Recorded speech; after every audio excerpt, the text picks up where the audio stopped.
yeah. Vive l'Afrique de la Renaissance. L'Afrique est en train de renaître de part et d'autre et sur différents plans. Ben, ces derniers temps, l'Afrique se réveille avec le soutien de la Russie.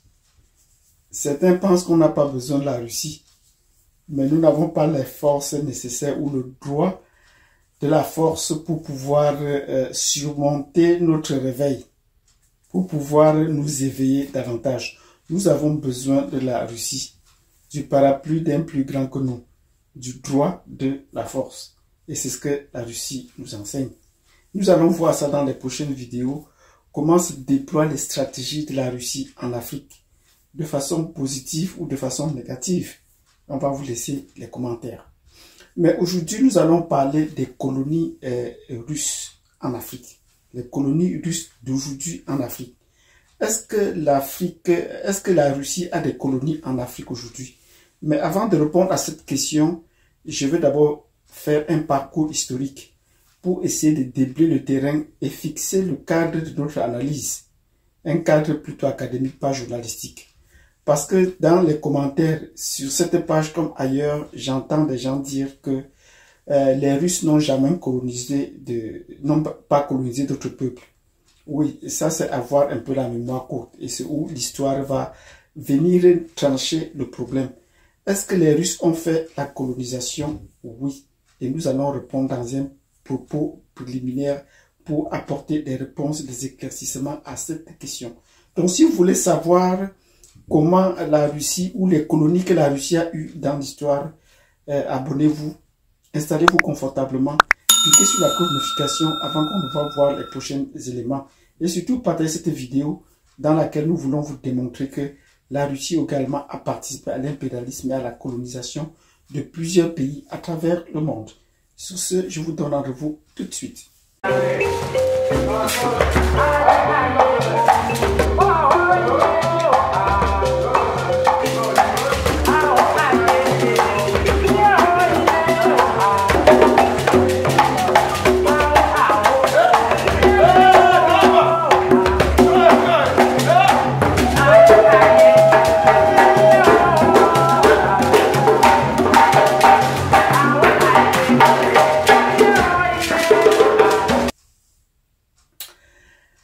Bravo Africa qui se réveille, bravo, je dis merci à mes abonnés, je cesserai de leur dire merci. Pour ceux qui me découvrent pour la première fois, je leur dis bonne arrivée. Installez-vous confortablement, sentez-vous à la maison et les commentaires sont libres. Posez toutes les questions et je serai prêt à répondre à toutes les questions. Je ne laisse pas les questions passer. Ça démontre aussi de la vitalité de cette plateforme. Donc dites bien ce que vous ressentez et si vous avez des éclaircissements, on va faire des réponses. Est-ce que la Russie a colonisé des peuples à travers le monde? Et l'autre réponse est claire et nette. La Russie a colonisé des peuples à travers le monde. Et sa forme de colonisation, nous allons la voir aujourd'hui. Comment la Russie a colonisé les peuples? Pour recadrer les peuples, après la Deuxième Guerre mondiale, il y a des puissances qui ont émergé. Notamment, la Russie a émergé comme puissance. Et les États-Unis ont émergé. C'était les deux superpuissances de l'époque qui ont ouvert une période de ce qu'on appelle la guerre froide. Donc, il y avait donc une confrontation à distance entre les États-Unis d'un côté et puis la Russie de l'autre. Et ils ont créé de part et d'autre, sur le plan militaire, ce qu'on a appelé l'OTAN pour les États-Unis. Et de l'autre côté, ils ont créé ce qu'on appelle le pacte de Varsovie. Le pacte de Varsovie qui est la capitale de la Pologne. Donc, à partir de là, pour comprendre ça, comment la Russie donc s'est déployée, les deux superpuissances sont entrées dans une phase d'impérialisme.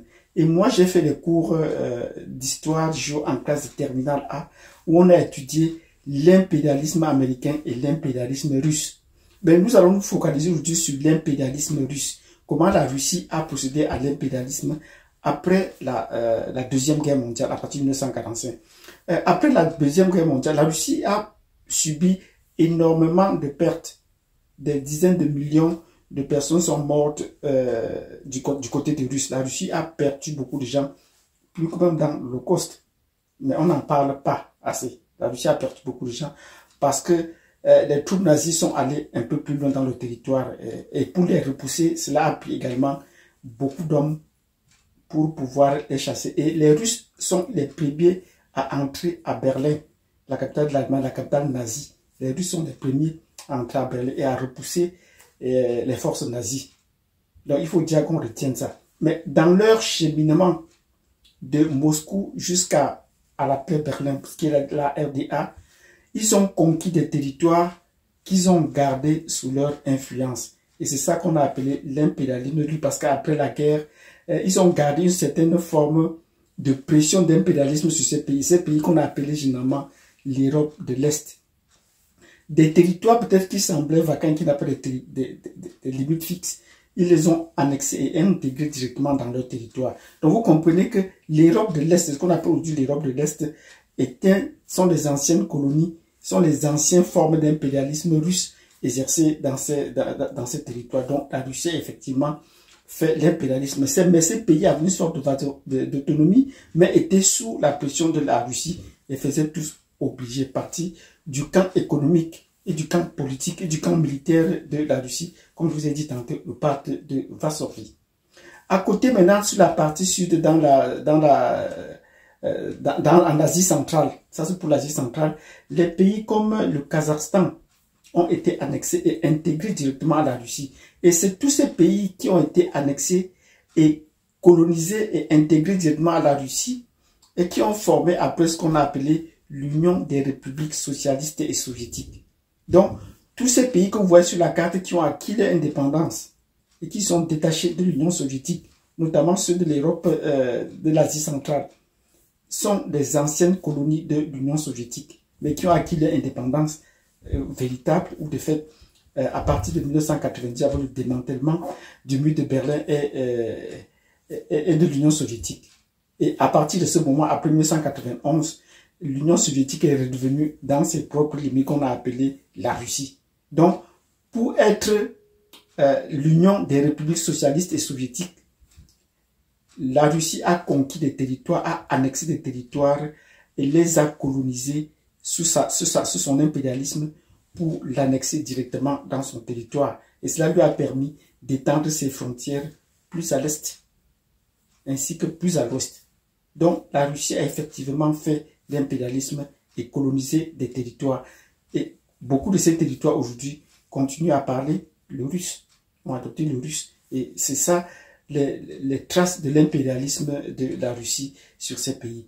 Donc, si vous avez compris cette vidéo, dans laquelle nous précisons bien la question, oui, les Russes ont colonisé des peuples, les ont annexés et les ont mis dans leur territoire avant qu'ils ne se libèrent par la suite, comme les pays de l'Asie centrale. Vous mettez des pouces. Mais je veux vous rappeler également qu'il faut nuancer à ce niveau. La colonisation russe n'a pas été la même forme que la colonisation occidentale pour leur pays à l'extérieur de leur territoire. Parce que les pays de l'Europe de l'Ouest ont fait la colonisation, mais leur colonisation prenait différentes formes. Il y avait ce qu'on appelle les colonies de peuplement, il y avait les colonies, et en Afrique, l'Algérie était une carte de colonies de peuplement, il y avait les colonies d'exploitation comme la plupart des pays d'Afrique noire. Donc, il y avait également des positionnements géostratégiques pour des îles qui se trouvaient bien à distance et qui pouvaient servir de point d'escale pour aller vers d'autres zones ou de positionnement géostratégique à travers la planète. Et c'est pourquoi vous allez trouver aujourd'hui que la France a les territoires partout sur la planète. À l'océan Atlantique, la France a des territoires. Dans l'océan Indien, la France a des territoires. Dans le Pacifique, un peu partout. Vous allez partout, vous allez trouver que la France a des territoires sur les côtes du Mexique. Donc c'était ces formes de colonisation que la Russie, que la France, que les pays de l'Europe occidentale ont utilisé. L'Angleterre, c'était pareil. Donc si vous avez bien compris cette vidéo, nous avons focalisé, nous avons répondu à la question claire et nette. Est-ce que la Russie a colonisé des peuples, des territoires? La réponse est claire, sans embâche. L'histoire nous rappelle que oui, la Russie a colonisé des territoires. Mais sa forme de colonisation n'était pas comme les colonisations de l'Europe occidentale où il y avait une exploitation à outrance. Si vous avez bien compris cette vidéo, mettez-moi des pouces. Et dans les prochaines vidéos, on va essayer de parler des autres formes de colonisation avant d'arriver effectivement sur le cas de la colonisation de l'Afrique et pour montrer comment la colonisation russe se déploie effectivement en Afrique de nos jours. Sur ce, je vous dis à très bientôt.